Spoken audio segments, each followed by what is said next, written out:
Okay, I wanted to go over this problem mainly because the view and example is not very clear on how they want you to round, which is why I think they put round to 4 decimal places as needed out here, just because it's a little confusing when you click on view an example. So I wanted to go over this problem. A sample of 125 is drawn from a population with a proportion equal to 0.38 and a population of 400. And we're just going to work the probability of observing between 50 and 54 successes. So we know that the sample n is 125, the population n is 400, and p is 0.38. What we have to do is see if we can use the normal distribution in this problem. So our test is to do n times p. So 125 is n, p is 0.38. So if you do n times p, you'll get 47.5.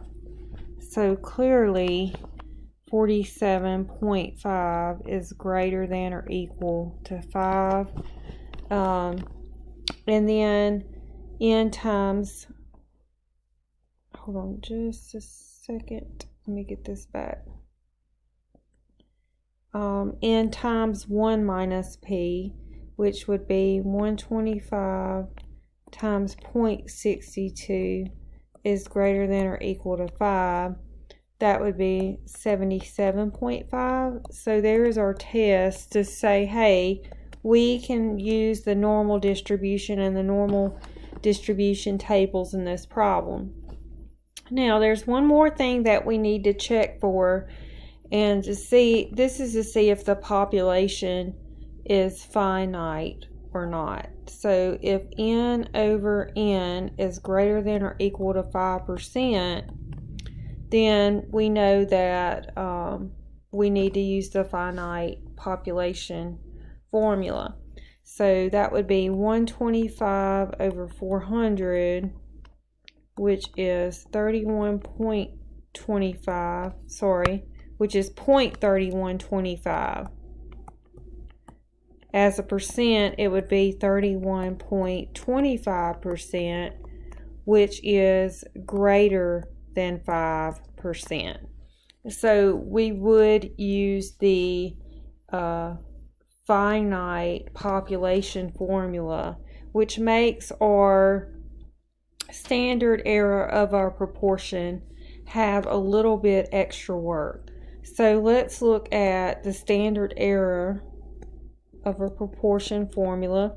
It's going to be the square root of p times 1 minus p over n times the square root of n minus n over n minus 1.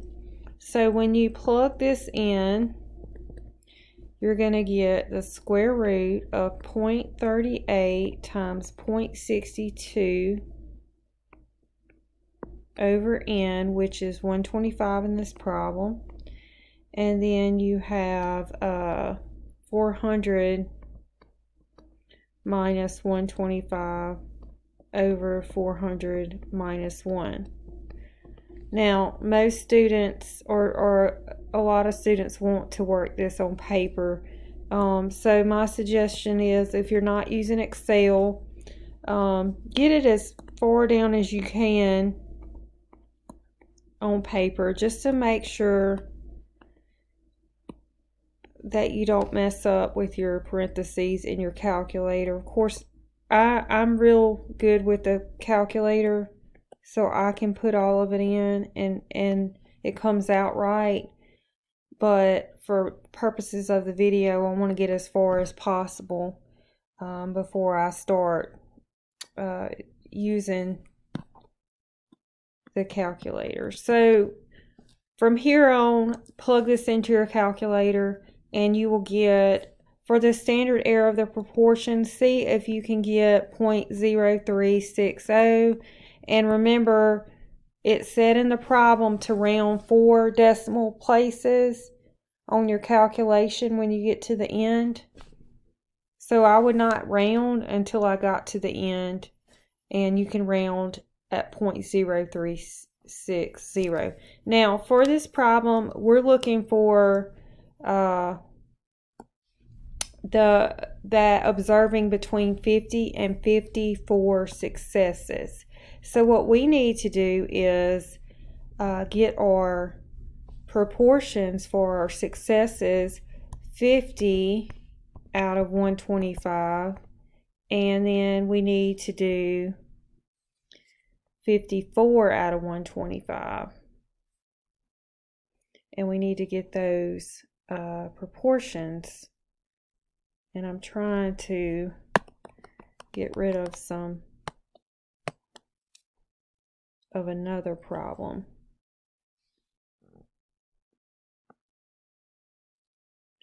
Okay, so then you would have 54 out of 125. So our proportions are, I believe this will be 0.40 and 0.432. Now we're ready to get our z-score, or our z-score for our proportion for each one of these. So our z for our first one, the formula is just your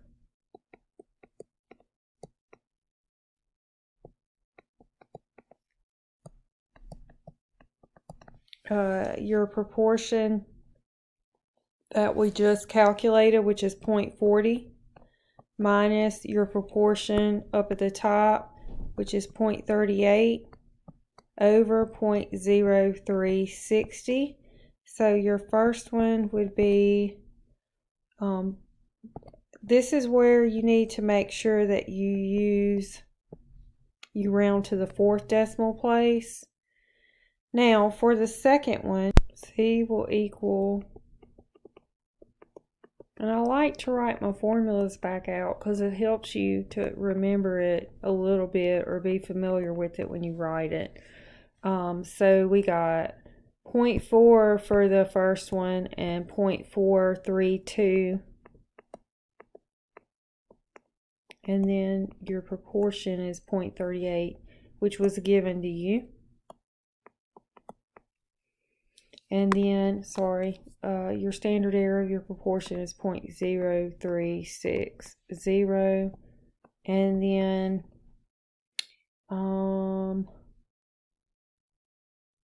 your z-score would be 1.4444. So what we're trying to do is we're trying to find the value between these two. So here is your mean, which is 0.38, and then our z values are 0.5556 and 1.4444. So first, let's find the probability up to the 0.5556. And what they want you to do is use Excel, and you can technically use Excel for the entire problem. But I'm just going to do for this part, for this video. So what you would do is you would say equals standard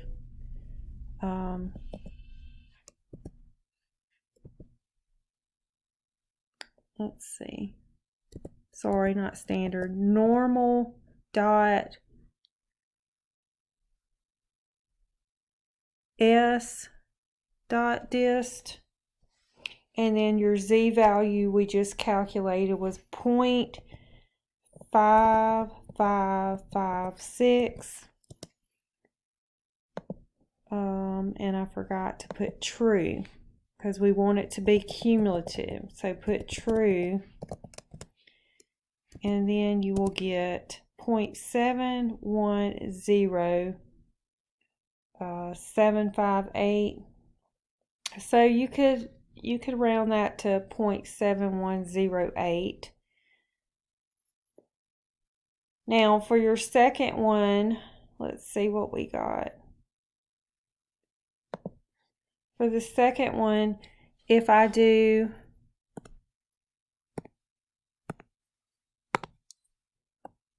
the probability up to 1.444, that's going to be all of this area under the curve. You're going to do the same thing. You're going to put equals norm .s.dis, double click, and this time our z value is 1.4444, comma true, because we want it to be cumulative, and we get 0.925687. So what you can do is, if you want to know the probability of in between, you're going to take your two probabilities and subtract them to get what we're wanting, which is right in here in between. So you can take the 0.9215687 and subtract the smaller, and you would get 0.2149. 0.2149.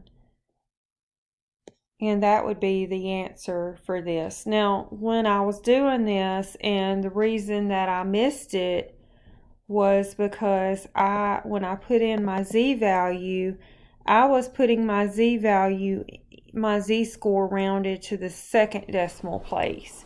And if you round that z-score to the second decimal place, which is what we normally do when we're looking on the table, your number is going to be off. So you have to make sure that you round the z-score to the fourth decimal place here in order to get the right probabilities here.